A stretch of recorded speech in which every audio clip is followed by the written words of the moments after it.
자, 그럼 이번에는 모델링 쪽을 한번 살펴보도록 하겠습니다. 자, 첫 번째 보이는 건 이제 뷰포트고요. 뷰포트는 어떻게 보면은 전반적인 내용일 수도 있겠지만은 처음에 여러분들이 이제 모델링을 할 때 이제 좀 뭐 준비를 한다든가 뭔가 뭐 처음에 보는 게 바로 이제 뷰포트이기 때문에 제가 모델링 파트에 뷰포트를 넣었고요. 그래서 마야가 가지고 있는 뷰포트는 상당히 고화질을 적용을 많이 합니다. 근데 특히 이제 여러분들이 게임 캐릭터 디자인을 하실 때 이런 투명도가 있는 맵들을 적용을 했을 때 이렇게 깜빡이는 현상이 많이 일어나죠.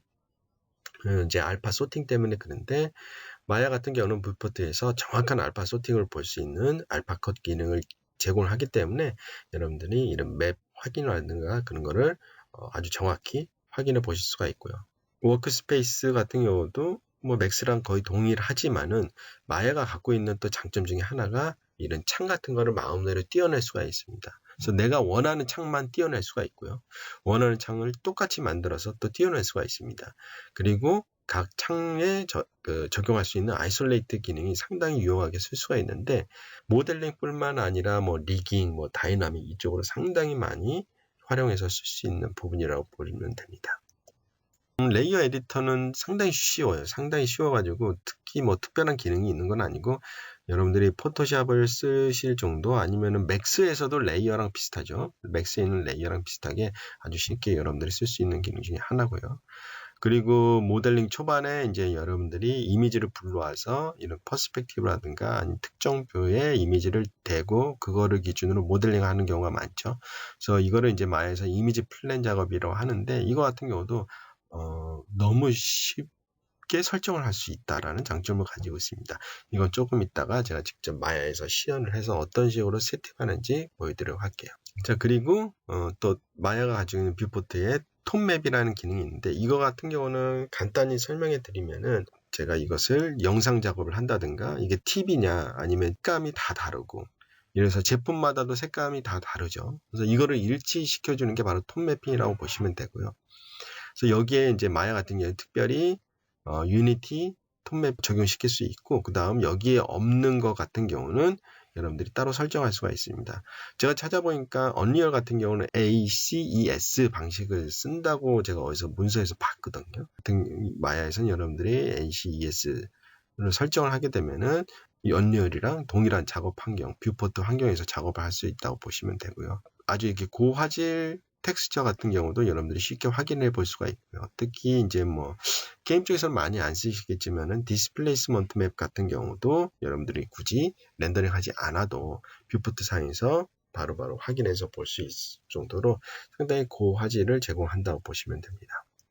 리토폴로지 작업을 또 하시는데 물론 맥스에도 리토폴로지가 있지만은 마야에도 있거든요. 근데 마야 같은 경우는 오히려 이런 사용하는 방식 자체가 워낙 간단한 프로세서로 작업이 되거든요. 그래서 예를 들어서 여러분들이 라이브라는 게 있어요. 라이브 이렇게 말국자수 같이 생기는데 그거를 내가 적용을 하게 되면은 내가 어떤 행동을 취했을 때 이 오브젝트 위에 다 이게 생성이 되게끔 만들어줄 수가 있거든요. 그렇게 하고 그다음 내가 대칭으로 할지 안 할지는 뭐 중간중간에 바꿀 수가 있고 그다음 여기서 쿼드 드로우 명령어를 내리고 바로 작업하실 수가 있습니다. 마야 같은 경우 이제 쿼드 드로우에 보면은 이게 점을 어떻게 찍고 면을 생성하는 것에 대해서는 전부 다 단축키로 되어 있거든요. 그건 제가 조금 이따가 어떻게 활용하는지 제가 보여드리도록 하겠습니다. 일단 UV 같은 경우도 마야가 최근에 상당히 많이 신경을 쓴 부분이라고 할 수 있는데요. 이전에는 좀 되게 업데이트도 없고 그래서 사용하기 불편했지만은 계속해서 개선 작업을 했고 특히 UV 툴킷이라는 거를 탑재를 시켰습니다. 어떻게 보면은 좀 약간 맥스랑 비슷하게 오른쪽에 패널 형태로 해서 자주 쓰는 UV에서 UV 작업을 할 때 가장 핵심적으로 자주 쓰는 것들을 이런 패널 형태로 제공을 하고요. 이런 UV 작업에서는 또 언폴드 기능이 있는데 그게 상당히 강력합니다. 그래서 그걸 이용해서 쓰실 수가 있고 그 다음 UV 레이아웃이라든가 아니면 픽셀 덴시티를 이용해서 밀도를 정확히 일치시키는 작업 등을 할 수가 있습니다. 이것도 조금 이따가 제가 어떻게 하는지 보여드리도록 할 거고요. 엑스젠이라는 제품이 있는데요.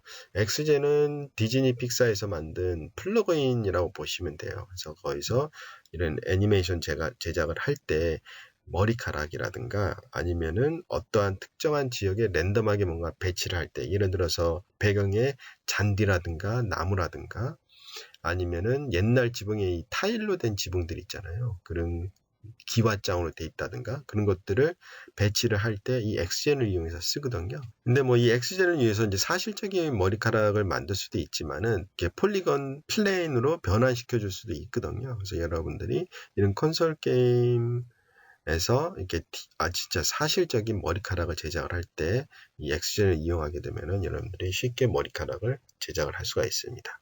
자, 그러면은 이제 직접 마야로 가서 어떤 식으로 모델링이 작업이 되고 특징이 뭔지 직접적으로 제가 보여드리도록 하겠습니다. 자, 그럼 마야에서 직접적으로 모델링이 어떤 식으로 이루어지는지 제가 간략히 보여드리도록 하겠습니다. 지금 보시는 이제 마야 같은 경우는 지금 현재로서는 최신 버전이거든요. 2020.3. 그리고 또 인터페이스는 이런 식으로 이제 구성이 되어 있고요. 처음에 여러분들이 이제 모델링 하실 때 예를 들어서 이제 컨셉 드로잉 같은 거를 이제 불러와서 모델링 하는 경우가 상당히 많죠. 그럴 경우에 이제 이미지 플랜을 만드는데 마야 같은 경우는 이미지 플랜을 각각 카메라에 장착을 해서 쓸 수가 있습니다. 그래서 각각 카메라에 보면은 위에 상단에 이제 뷰라는 옵션이 있고 밑에 가시면 이미지 플랜, 임포트 이미지 해서 만드실 수가 있고요. 그리고 아이콘으로도 빨리빨리 만들어낼 수가 있어요. 각각 뷰에서 한 5번째인가요? 하나, 둘, 셋, 5번째네요. 5번째에 있는 아이콘을 클릭하게 되면은 이미지를 불러올 수가 있습니다. 지금 같은 경우는 이제 탑뷰죠. 탑뷰 같은 경우 보시면은 이미지가 정사각형은 아니지만은 이렇게 불러오게 되면은 정확히 그 비율에 맞게끔 자동적으로 불러오게 됩니다. 마찬가지로 제가 여기서 이거는 이제 프론트가 되겠죠. 프론트 그리고 사이드. 자, 이런 식으로 불러오도록 할게요. 자, 이미지로 불러왔는데 이게 크기가 좀 작죠. 상당히 작은 편이라서 이거를 고치는 데는 물론 이제 채널을 통해서 여기 있는 수치값을 바꿔서 하이트라든가 위드를 가지고 바꿀 수도 있겠지만 그러면 각각 바꾸면 좀 귀찮죠. 그렇기 때문에 제가 이제 이미지 플랜들을 선택을 해가지고 한꺼번에 이렇게 스케일을 해서 키우시게 되면은 보다 쉽게 빠르게 이제 뭐 여러분들이 위치를 잡아낼 수가 있겠죠. 그래서 제가 한번 이 정도 크기로 한번 만들어 볼까요? 그리고 자, 영좌표 위로 해가지고 자, 이런 식으로 제가 만들었습니다. 자, 만약에 이렇게 이미지 플레인이 정 가운데 있게 되면은 문제가 이제 오브젝트가 이렇게 뭐 자, 여기서 보시면은 이미지 플랜 뒤에 있게 되면은 여기서 보시는 바와 같이 자, 이런 식으로 디스플레이가 되기 때문에 약간 정 가운데가 아니라 모델을 넘어서 모델 밖에 있게끔 이런 식으로 배치시키는 것도 좋겠죠. 그렇죠? 얘는 좀 이렇게 아래다가 이렇게 해놓는 게 좋을 것 같아요. 그리고 한 가지 더, 또 이미지 플랜은 만약 퍼스펙티브 같은 경우는 여러분들이 퍼스펙티브 이용을 따로 이렇게 등록을 해서 쓰면 좋겠고, 그다음 얘네들은 굳이 퍼스펙티브에서 보일 필요가 없겠죠. 그래서 선택을 해서 애트리뷰트 에디터라는 걸 꺼냅니다. 애트리뷰트 에디터는 채널이랑 좀 다르게 여기에 지금 채널에서 보이는 것은 간략한 정보만 일단은 뜨게 되고요. 애트리뷰트 에디터는 보다 상세한 내용들을 보실 수가 있다고 보시면 돼요. 자, 이 상태에서 각각 이미지 플랜에 looking through 카메라를 선택을 하게 되면은 자, 이런 식으로 내가 만든 뷰 포트에서만 이게 보이게끔 설정하실 수가 있어요. 마찬가지로 선택하게 되면은 이런 식으로 탑뷰 하게 되면은 탑뷰에서만 보이고 이렇게 하게 되면 좀 더 깔끔하게 여러분들이 작업을 할 수가 있겠죠. 자, 그럼 모델링 할 때 제가 기초 모델을 가져오도록 하겠습니다. 그래서 지금 보시는 화면은 컨텐츠 브라우저라는 화면입니다. 이 컨텐츠 브라우저는 마야에서 여러분들이 아주 간단히 에셋 같은 거를 관리를 할 수 있는 브라우저라고 보시면 되고요. 자, 여기는 기본적으로 지금 현재 링크가 있는 프로젝트라든가 아니면 여러분들이 만약에 서버에 뭐 공유 폴더 같은 게 있을 경우에는 거기 찾아 들어갈 수가 있고요. 각각 폴더에서 add favorite 하게 되면은 이런 식으로 등록해서 쓸 수가 있습니다. 그리고 처음에 마야를 인스톨 하게 되면은 기본적으로 샘플 파일들이 되게 많이 제공이 되거든요. 그래서 거기에서 여러분들이 파일 같은 거를 불러와다 쓸 수가 있고요. 또 favorite 한번 보도록 할게요. favorite 같은 경우는 제가 자주 쓰는 것들을 여기에다가 이제 등록을 해서 써놨고요. 그리고 이제 컨텐츠 브라우저가 갖고 있는 장점 중에 하나가 이런 식으로 썸네일을 저장해서 미리 보기를 할 수가 있고요. 그리고 애니메이션도 썸네일로 저장이 가능합니다. 그래서 굳이 파일을 임포트하지 않더라도 여러분들이 그 파일이 어떤 내용인지 미리 확인해서 볼 수 있다는 장점을 가지고 있죠. 그럼 여기서 간단히 자동차 모델을 한번 불러오도록 할게요. 이제 자동차 모델이 좀 너무 크기 때문에 적당한 사이즈로 제가 이런 식으로 놔두도록 하겠습니다. 모델링 방식은 맥스하고 마야하고 크게 이제 뭐 차이 나는 방식은 없고요. 거의 비슷하게 작업이 이루어지지만은 제가 PT에서 말씀드린 마찬가지로 마야는 다이렉트로 뭔가 명령어를 적용하는 방식이라고 그랬죠. 그렇기 때문에 여러분들이 오브젝트를 클릭을 하고 상단에서 명령어를 내려주시면 됩니다. 아니면은 이제 좀 더 여러분들이 마야에 익숙해지면은 뭐 예를 들어서 모델 엑스퍼트를 한번 가보도록 할까요? 뷰포트를 최대한 활용을 하고 여기서 시프트를 눌러서 저 같은 경우는 이제 여기에다가 명령어를 다 모아놨어요. 그래서 왼쪽 같은 경우는 뭐 모델링에 관련된 거, 오른쪽 마우스 버튼 눌렀을 때, 가운데 마우스 버튼 눌렀을 때, 하단은 이제 리깅에 관련된 걸 제가 만들어 놨고요. 다음 여기에서는 뭐 크레이트 뭔가 만들 때, 뭐 스페어라든가 기본 도형 만들고 할 때, 뭐 이런 식으로 제가 이제 배치를 시켜놨고요. 좌우 대칭 모델을 하기 위해서 시메트리 기능을 쓸 수가 있겠죠. 그래서 시메트리 기능 상단에서 선택 오브젝트를 선택하고 이렇게 뭐 X 방향으로 제가 선택을 해놨고요. 자, 이 상태에서 이래서 선을 한번 추가해 보도록 할게요. 인서트 엣지 루프에서 선 추가합니다. 근데 보면 이제 좌우 대칭이 적용이 안 됐죠. 왜냐하면 이게 어떻게 보면은 100% 좌우 대칭이 아닌 캐릭터 모델일 수도 있잖아요. 그럴 경우에 이제 터폴로지라는 걸 적용을 해서 등록을 시켜놓고 여기서 인서트 엣지 루프트리라든가 그런 걸 이용해서 좌우 대칭 모델링을 바로바로 할 수가 있겠죠.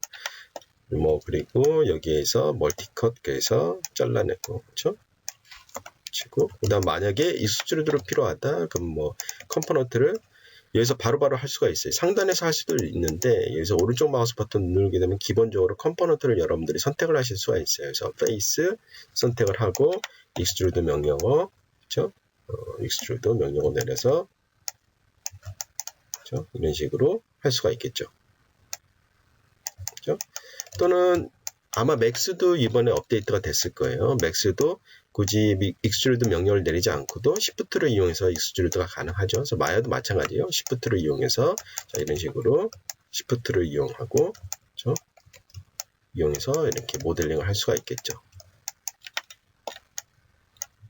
자, 그리고 마야에서 또 여러분들이 재미나게 쓸 수 있는 것 중에 하나가 단축키인데요. 여러분들이 아시다시피 뭐 마야 같은 경우는 왼쪽에 다양한 이제 그 키들이 존재한다고 그랬잖아요. 그래서 예를 들어서 오브젝트 폴리건, 오브젝트 상태에서 1번은 그냥 일반적인 모델이 되겠고요. 2번은 이런 식으로 일반적인 폴리건이랑 스무스가 먹은 거를 미리 확인해 볼 수 있는 거. 3번은 이렇게 스무스. 그러니까 어떻게 보면 맥스에서 터보 스무스라고 보시면 되겠죠. 그걸로 디스플레이가 가능합니다. 근데 이거는 이제 직접적으로 터보 스무스가 먹은 건 아니고 디스플레이가 이렇게 되는 거거든요. 그래서 1번 누르면 다시 원상 복귀되고 고요. 그다음 뭐 여기에서 예를 들어서 루트를 이용해서 좀 더 이제 베벨 같이 각을 살린다든가 뭐 이런 식으로 쓸 수가 있겠죠. 그렇죠? 그래서 이런 식으로 쓸 수가 있습니다. 뭐 4번 누르면 이제 와이어 프레임, 5번은 이제 쉐이드 모드, 6번 텍스처가 지금 없죠? 7번 이제 조명이 없기 때문에 까맣게 디스플레이 된 거고요. 그래서 이런 식으로 여러분들이 뷰포트를 빠르게 전환을 하면서 볼 수가 있다는 장점을 가지고 있습니다. 자, 모델링이 이제 완성이 됐을 때 그럴 경우 여기 오른쪽에 보면은 인풋이라고 해서 쭉 뭔가 이렇게 쌓이게 됩니다. 이게 바로 이제 히스토리라는 거죠. 보면은 맥스에서는 스택이라고 할까요? 그래서 그런 것처럼 내가 이 오브젝트에 내린 명령어들이 이런 식으로 히스토리로 남게 됩니다. 이것을 그대로 유지를 해도 되는데 특히 이제 리깅할 때에는 리깅에 관한 히스토리는 항상 유지를 돼야 되지만은 모델링이 완벽히 완성됐을 때는 이게 히스토리가 뭐 필요가 없거든요. 거의 필요가 없습니다. 그래 또 이거를 유지를 하게 되면은 리깅할 때 문제도 발생할 수 있기 때문에 이럴 때는 히스토리를 지워주게 됩니다. 깔끔하게 면을 정리를 한다고 보시면 되고요. 그리고 이게 모델링 하다 보면은 이렇게 내가 오브젝트를 움직이고 스케일하고 로테이트를 했을 때 이런 식으로 좌표값들이 남죠. 물론 이게 특정한 상황에서 특히 애니메이션 할 때, 리깅 할 때 이런 로테이트 좌표라든가 그런 게 간혹가다 필요한 경우도 있어요. 근데 이제 직접적인 모델 같은 경우는 이 데이터들이 필요가 없거든요. 그리고 특히 이제 스케일 값이 유니폼으로 되지 않은 상태에서 모델이 완성이 됐을 경우, 그럴 경우 리깅을 한다든가 할 때 문제가 발생할 수 있기 때문에 최종적으로 히스토리를 지우고 모디파이에 가서 프리즈 트랜스포메이션 눌러주게 되면은 모든 값들이 0값으로 초기화되기 때문에 초기화가 됩니다. 그러면 이렇게 되면 이제 뭐 어떻게 보면 모델링이 완성됐다고 볼 수가 있죠. 자, 모델링이 완성이 된 다음에 또 해볼 수 있는 게 바로 UV를 피는 거죠. 마야 같은 경우 이제 UV를 필 때에는 UV를 피기 위한 모디파이어가 필요하다 그건 없어요. 그냥 단순히 윈도우에서 UV 에디터 창을 열 수가 있고요. 아니면 저는 이제 여기 워크스페이스를 이렇게 만들어 놨거든요. 그래서 UV 에디팅. 그래서 이런 식으로 만들어 놨습니다. 자, 여기서 UV를 이제 피게 되는데, 마찬가지로 여러분들이 모델 수정하고 싶으면 바로 여기서 모델을 수정할 수 있어요. 이런 식으로 해서 모델 수정을 한다든가, 익스트루드를 한다든가, 그건 바로 할 수가 있고요. 자, 이 상태에서 UV를 피기 위해서 UV 명령어들이 있는데, 상당히 많죠. 그리고 마야 같은 경우는 이제 요번에 업데이트 되면서 UV 툴킷이라는 게 이제 새롭게 만들어졌거든요. 얘가 해주는 역할은 컴퓨터에서 자주 쓰이는 아주 핵심적인 명령어들을 이 패널에 다 모아놨다고 보시면 돼요. 그래서 모디파이어 안에 명령어들이 다 모여있는 거랑 마찬가지로 UV 툴킷은 모든 명령어가 모여있다고 보시면 됩니다. UV 피는 방법은 아마 크게 맥스랑은 다른 건 없다고 보거든요. 처음에 이제 크레이트에서 플래너를 이용해서 제가 UV를 하나 만들어 보도록 할게요. 첫 번째 UV를 필 때 제일 중요한 것 중에 하나가 이걸 어떤 식으로 디스플레이 하느냐도 되게 중요하겠죠. 기본적으로는 이렇게 돼 있고요. 그래서 여기에 이제 아이콘들에 따라서 많이 달라지는데요. 두 번째 거 눌러주시게 되면은 이 같은 경우 이제 노멀 방향에 따라서 색깔이 달라지는 거죠. 그래서 노멀이 정방향일 경우 이렇게 파란색, 노멀이 뒤집혔을 때는 이렇게 빨간색으로 표시해주는 기능이고요. 그 다음 또 UV 여러분들이 편집을 할 때 유용하게 쓸 수 있는 게 여기서 오른쪽 마우스 버튼 눌렀을 때는 이런 식으로 쉘 모드로 전환이 되게 돼요. 이걸 좀 이따 제가 다시 설명을 해드릴게요. 그 다음이 이제 디스토션에서 얼마나 늘어났는지 얼마나 축소가 되어 있는지에 따라서 축소가 심하게 일어나면 붉은색으로 늘어난 것은 파란색으로 이런 식으로 보실 수가 있고요. 그 다음 또 여기 보시면은 미리 이렇게 텍스처를 적용을 하지 않아도 이런 식으로 체커를 통해서 미리 텍스처가 늘어나는 것들을 확인해 보실 수가 있어요. 그 다음 UV 패널에서는 텍스처가 보이면은 되게 비주얼적으로 헷갈릴 수가 있거든요. 그럴 경우 이렇게 꺼낼 수도 있고 다양한 방식으로 여러분들이 작업을 하실 수가 있어요. 처음에 이제 UV를 편집을 할 때는 일반적으로 엣지를 선택을 하고 여기 가서 컷 이런 식으로 해서 UV를 잘라주는 형태도 있죠. 자, 이렇게 하지 않고 마찬가지로 여기서 여러분들이 UV 가서 3D 컷 앤서 UV를 통해서 3D로 편집을 할 수가 있습니다. 그래서 저는 이제 좌우 대칭으로 할 거기 때문에 시메트리 기능 켜주고 일단은 귀를 한번 제가 뜯어내 보도록 하겠습니다. 귀가 이제 UV상으로 잘라진 거겠죠? 잘라졌을 때 색깔이 달라졌죠? 왜냐하면 이게 자동으로 쉘 모드로 바뀐 거거든요. 그래서 편집하다 보면은 얘가 UV가 띄어진 건지 안 띄어진 건지 잘 모를 때가 있어요. 그럴 경우 이 기능을 쓰게 되면은 완벽히 분리가 됐을 때는 다른 색으로 자동으로 칠해주게 됩니다. 그래서 더블 클릭해서 또 잘라주고 자, 이런 식으로 자, 대충 편집을 한번 해보도록 하겠습니다. 이렇게 하고 여기도 펴주고 그렇죠? 다음 눈 부분, 코 부분 이런 식으로 더블 클릭해서 바로바로 펴줄 수가 있겠죠. 자, 이렇게 재단이 됐으면은 이거를 펼쳐야 되겠죠. 펼치는 것은 여기 UV 툴킷에 보면은 Unfold라는 부분이 있습니다. 여기에 이제 UV를 펼치거나 하는 것을 여기서 다 할 수가 있는데요. 가장 많이 쓰는 게 이제 기본적으로 Unfold가 되겠죠. 그래서 클릭하게 되면은 자, 이런 식으로 UV를 다 펼쳐주게 됩니다. 근데 이제 UV들이 이제 다 겹쳐 있죠. 그래서 언두를 하고 이 옵션에서 제가 레이아웃 UVs 선택하게 되면은 자동으로 이렇게 레이아웃을 만들어 주게 됩니다. 그다음 예를 들어서 멀티 타일 같은 경우는 이제 이 텍스처 영역 밖으로 이렇게 만들어낼 수가 있겠죠. 그럼 제가 이제 설정을 해서 1값 눌러서 이제 위치값을 정확히 1씩, 그러니까 UV 창에 한 칸씩 이동하게끔 만들어낼 수가 있겠죠. 이런 식으로도 가능하고요. 다음 시메트리 제가 끄도록 할게요.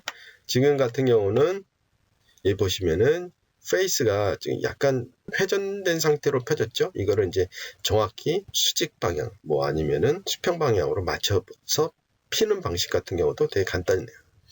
엣지를 하나 선택을 하고요. 그리고 언폴드, 아까 전에 보셨죠? 언폴드에 보면은 straighten shell이라는 게 있습니다. 얘를 클릭을 해주게 되면은 내가 선택한 얘를 기준으로 이렇게 정방향으로 만들어 줄 수가 있습니다. 그래서 또 얘를 정가운데 위치하게끔 만들어주고,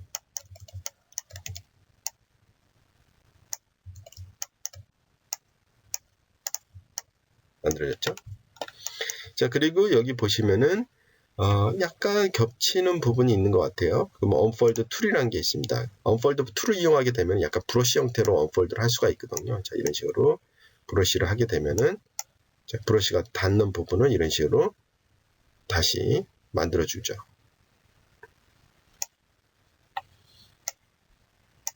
자, 근데 이제 제가 한쪽만 했죠. 그래서 반대쪽 같은 경우는 여러분들이 쉽게 또 하실 수가 있어요. 자, 여기 툴스에 가게 되면은 하단에 Symmetrize라는 게 있는데, 이거 선택을 하고 뭘 해야 되냐면은 정 가운데 선이 어디 있느냐 물어보는 거거든요. 정 가운데 선을 선택을 하고, 자, 브러쉬가 또 나왔죠. 브러쉬로 해가지고 쭉 움직여주면은 좌우 대칭으로 또 이렇게 펼쳐주기도 합니다. 그렇죠? 이런 식으로 하면은 뭐 빠르게 얼굴을 만들어낼 수가 있겠죠. 여기서 또 한 가지 제가 보여드릴 것은 바로 조밀도를 균일하게 만들어주는 기능인데요. 자, 예를 들어서 제가 현재 얼굴을 좀 스케일을 좀 켰기 때문에 얼굴 텍스처가 되게 조밀하게 들어갔죠. 이제 뭐 귀 같은 경우는 보시는 바와 마찬가지로 텍스처 조밀도가 많이 떨어지기 때문에 뭐 레졸루션이 안 맞죠. 이럴 경우 예전에는 마야에서는 내가 여기 선택을 하고, 자, 이렇게 임의로 이렇게 스케일을 해가면서 이거를 맞췄는데, 이제 마야에서는 그렇게 할 필요 없이 내가 원하는 기준이 되는 얘를 선택을 하고, 여기 보시면은 텍셀 덴시티라는 게 있습니다. 선택을 해서 수치값 밀도를 계산을 하고 적용하고 싶은 얘들을 선택을 하고 셋하게 되면은 보시는 바와 같이 밀도를 똑같이 만들어 주게 됩니다. 상당히 여러분들이 쉽게 빠르게 이거를 만들어낼 수 있다고 보시면 되고요. 자, 그 다음 뭐 예를 들어서 사람 같은 경우는 이렇게 재단을 해갖고 UV를 이렇게 피게 되는데, 그렇지 않은 경우도 있죠. 이렇게 복잡한 캐릭터라고 보다도 풀업은 UV를 이렇게 재단하는 것 자체가 상당히 까다로울 수가 있습니다. 이럴 경우 마야에서는 되게 쉽게 해결할 수가 있는데요. 우선 이 풀업의 기본적인 UV를 하나 만들어 주고요. 자, 그리고 이것을 자르는 거는 이제 자동으로 할 수가 있거든요. 그래서 컷에 보시면은 오토 심스라고 있습니다. 그래서 오토 심스를 제가 일단은 기본값을 이용해서 한번 펼쳐보도록 하겠습니다. 되게 빨리 됐네요. 그래서 보면은 이미 잘라진 것을 확인해 볼 수가 있고요. 이 상태에서 자, 언폴드 눌러주고 하게 되면은 이렇게 쉽게 펼칠 수가 있죠. 근데 이제 보시면은 이제 텍스처 빈 공간들이 되게 많이 생겼고, 그다음 얘가 이제 통짜로 돼 있죠. 그래서 이거 같은 경우는 또 더 잘게 조길 수가 있는데, 그건 마찬가지로 오토 심즈에서 톨러런스 값이 있습니다. 쉘 스플리팅 톨러런스가 있는데, 이 값을 높이면 높일수록 더 잘게 쪼개준다고 보시면 돼요. 그래서 설정하고, 그렇죠? 그다음 마찬가지로 여기서 다시 한번 언폴드 눌러주고, 그러면은 이런 식으로 쉽게 만들 수가 있죠. 그리고 여기 이제 레이아웃 같은 경우는 뭐 예를 들어서 뭐 이렇게 자유롭게 만들 수도 있지만은,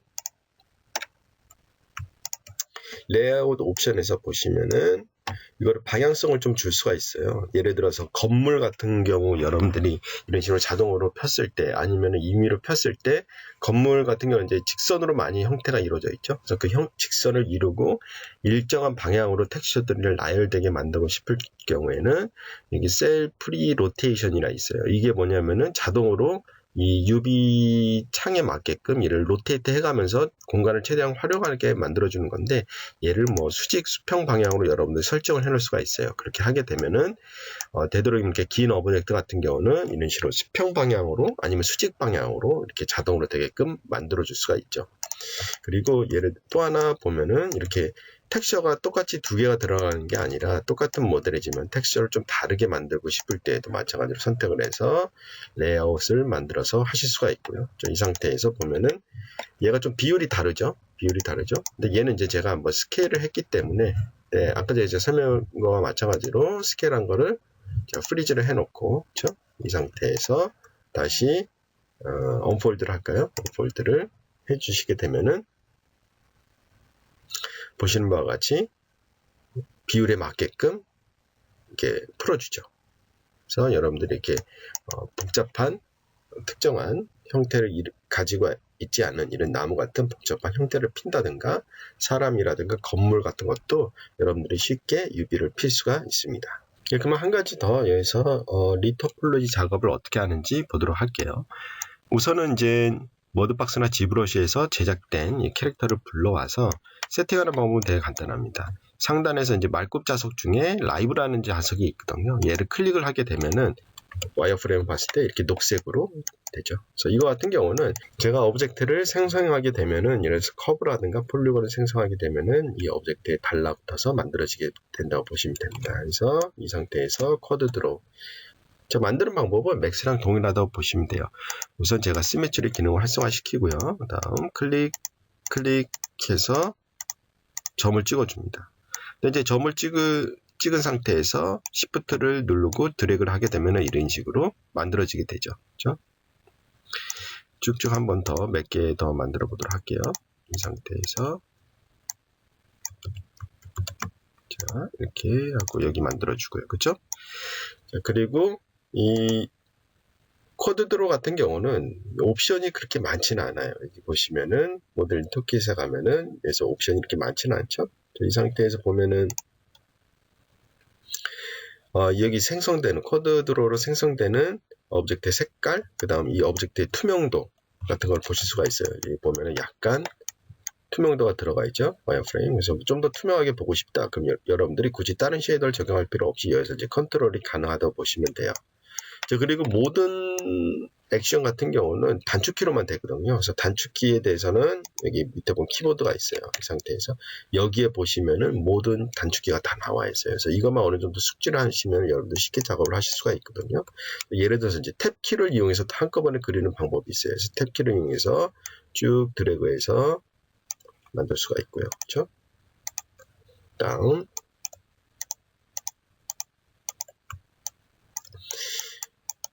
여기서 이제 뭐 이렇게 코드 드로우를 편집하는 방식은 굳이 뭐 컴포넌트를 선택할 필요 없이 여기서 바로 가능하거든요. 그래서 면이 있는 데에서는 면이, 그래서 에지 있는 데에서는 에지, 버텍스 있는 버텍스 이런 식으로 빠르게 접근할 수가 있고요. 그다음 여기 보시면은 내가 예를 들어서 얘를 하나로 뭉치고 싶다. 그럼 가까이 되면은 얘가 이제 스냅이 되면서 하나로 만들어져요. 그렇죠? 그다음 뭐 예를 들어서 또 자, 익스트루드 가능하고요. 그렇죠? 다음 여기서 익스트루드 한꺼번에 이런 식으로 익스트루드를 하실 수가 있고요. 그렇죠? 마찬가지로 여기도 스냅이 걸려 있기 때문에 뚝 스냅, 그렇죠? 여기도 마찬가지로 뚝 스냅 이런 식으로 만들어낼 수가 있습니다. 자, 그리고 이제 시프트를 이용해서 면을 좀 더 부드럽게 면과 면 사이의 간격을 좀 완화시키는 것 중에 하나죠. 그렇죠?